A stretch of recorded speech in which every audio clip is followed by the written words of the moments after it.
you for joining us for this week's episode of the Epler Wood International Vlog. This week we have Mark Milstein with us. He is the director of the Center for Sustainable Global Enterprise at the S.C. Johnson School of Management at Cornell University.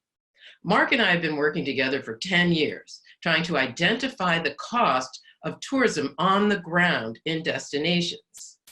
This work has led us to jointly publish the Destinations at Risk, the Invisible Burden, which was supported by the Travel Foundation.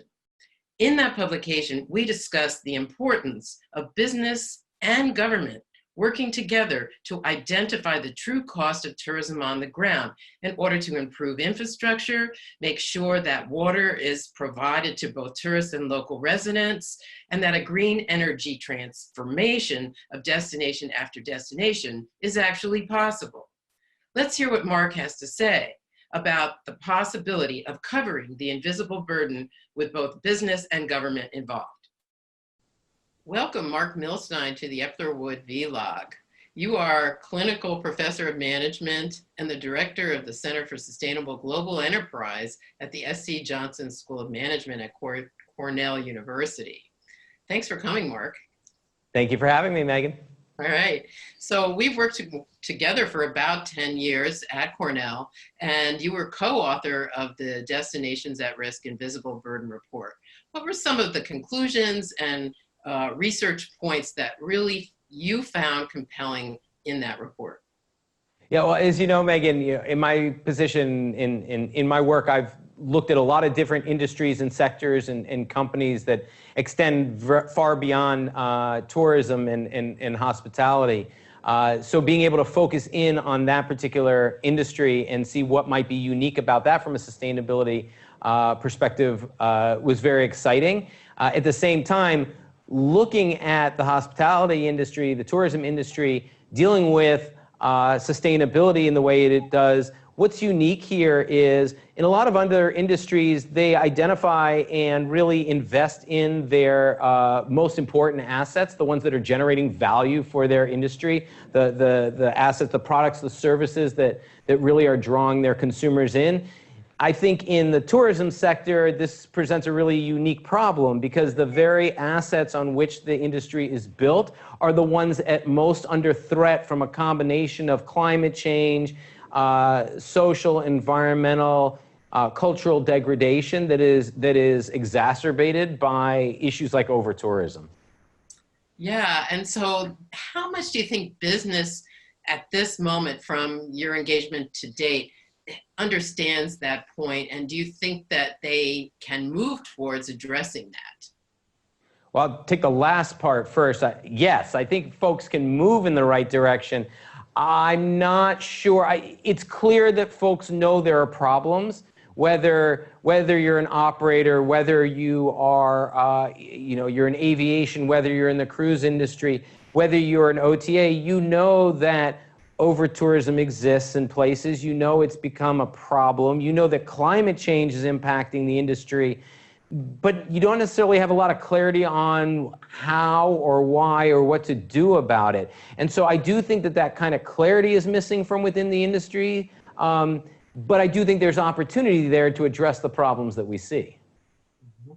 So can you give me a few ideas in this brief interview about some of the things that the business really needs to start looking at, maybe individual businesses, but also I think more importantly, collectively, how these different sectors of the industry might engage in this issue?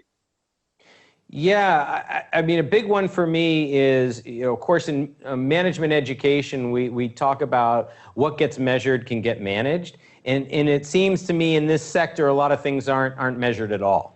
Right? So if you look at the impact that tourists have on local infrastructure, for example, whether it's waste or it's water or it's roads or it's electricity, those impacts do not often appear to be tracked in any significant way that will separate out what's the local population's impact, what's the migratory population that may be responding to the increase in tourism, and then what's the tourists themselves, what impact are they having on the critical infrastructure that allows you to manage a destination in a way that preserves the cultural, historical, environmental, ecological aspects. And without that measurement, it's very difficult for decision makers in government, in civil society, or in companies to make good decisions about what to prioritize, how to prioritize it, where to put investment, other schemes that would allow people to actually manage those assets over time in an effective way.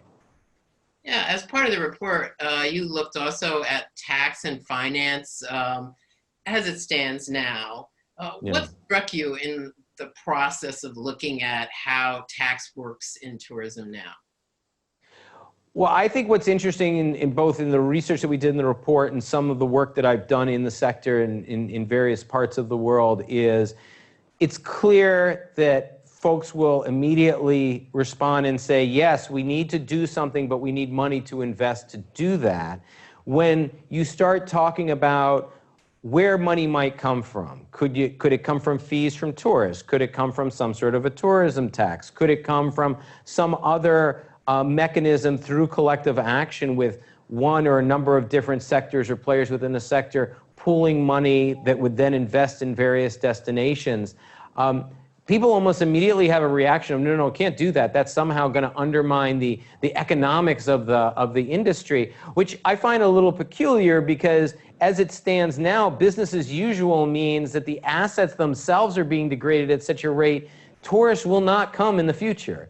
Any one destination is competing against every other destination in the world. When you look at millennial and Gen X, or I should say Gen Z, millennial and Gen Z tourists who want to see their values reflected on the products and services they buy, and that includes tourism. So where they go and where they spend their time and their money, they want to see their values about sustainability reflected in those places. And when they don't see that because of degradation and other problems, they go somewhere else. So I actually think that companies, municipalities, governments, fretting about whether or not they should put some sort of scheme in place to try to collect resources that they can then invest in the place because they're afraid it'll chase off the tourists is a very myopic view. At the same time, it's very clear right now we're seeing somewhat of a revolution in the area of finance and investment, where people are rethinking financial tools and how they apply those to invest in sustainability-related outcomes. And that's where I think this industry has a lot of opportunity and where companies have a lot of opportunity. If on the surface of it, you're thinking, if I spend $1 here, if I ask a tourist to put $1 towards a fund of some kind, that will chase them away.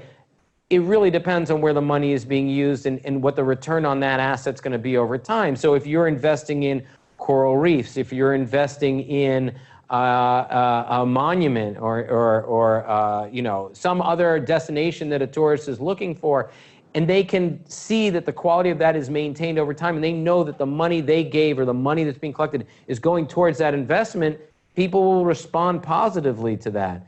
And I think in the research and doing the report, one of the things that we were able to see is there are clear examples of places over the years that have gone ahead and sort of gone against their initial reaction, which was concern about trying to collect money to be able to invest in the asset. And when they do that, it actually, there aren't complaints. People respond very well. The assets themselves are managed better.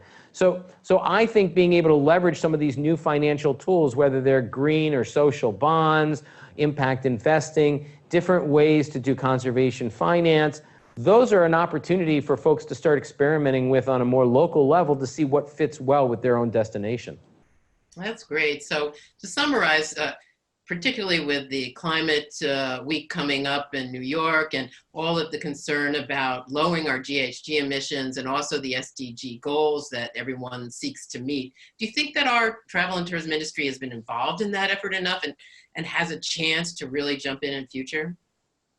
I definitely think it can jump in more than it has. I think the first conversation I probably took part in was with the dean of the hotel school here at Cornell in Washington, D.C. around 2008 or 2009. And at that time, folks were beginning to think there's something about that sustainability stuff that has an impact. We may have an impact. It may impact our business in some way, but nobody was quite sure how. Well, you fast forward a decade, people know that there's real impacts and potential threats from climate change, poverty, inequality, ecosystem degradation, but they're still not jumping in very vigorously with looking and experimenting with different solutions that might actually address some of those problems on a localized level, which is what you have to do, I think, in this sector, because people are drawn to place and people are drawn to experience.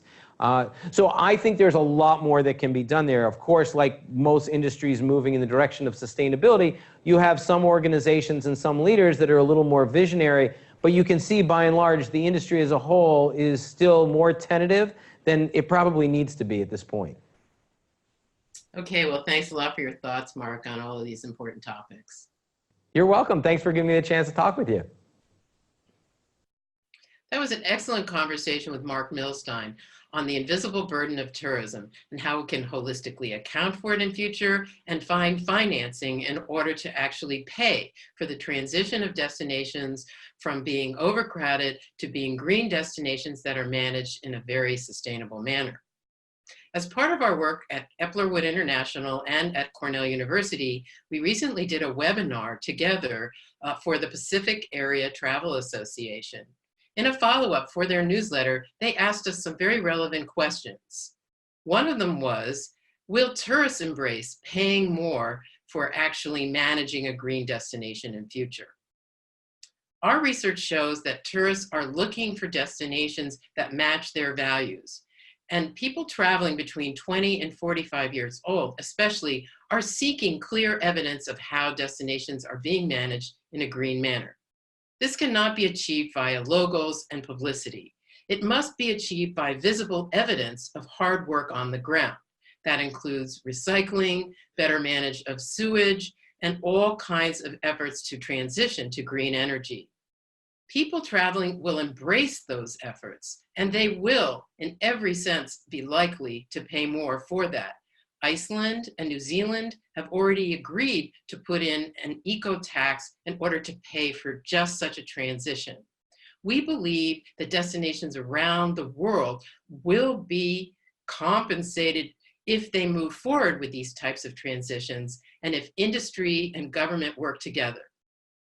In the last week, we have seen that the climate emergency is growing at a very rapid rate without proper controls. The travel and tourism industry will need to look at how destinations are managed on the ground in order to meet the goals of the Global Climate Accord, the Paris Agreement. If they only look at questions of how to manage their own companies without looking exactly at how destinations are impacted, they will be missing approximately half of the impacts that travel and tourism is having.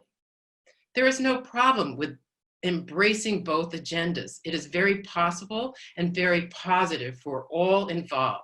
Local residents will benefit in every way, as will travelers, if they see a greener destination. We believe this is feasible, and we thank you all for joining us in this discussion. Thank you for joining us for this version of the Epler Wood vlog.